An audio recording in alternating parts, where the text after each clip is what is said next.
Alors qu'on entend partout que la reprise est là, que l'économie a très bien redémarré, que les chiffres du chômage sont dans le vert.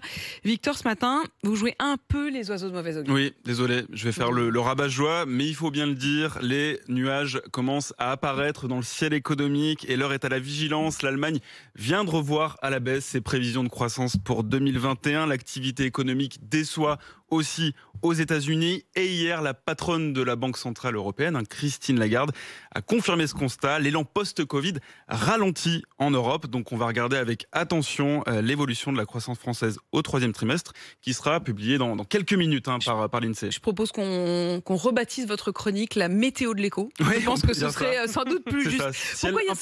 Pourquoi il y a ce ralentissement général? Alors les raisons, on les connaît, les pénuries de matières premières et de main-d'œuvre qui créent des goulots d'étranglement et qui bloquent les productions. Par exemple, le groupe Stellantis, qui construit les voitures Peugeot, Citroën, Fiat entre autres, a dû produire 600 000 voitures en moins ces derniers mois à cause du manque de semi-conducteurs. Et Amazon et Apple voient leurs bénéfices chuter pour les mêmes raisons.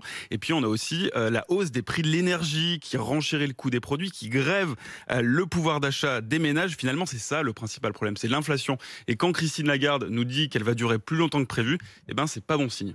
Et pourtant, pour le moment, la Banque Centrale Européenne, elle fait rien pour la freiner, cette inflation. Pourquoi? Oui, pour ne pas casser la reprise. On va faire un petit peu de politique monétaire, c'est hyper intéressant. En fait, les banques centrales, elles ont un outil très efficace pour stopper la hausse des prix.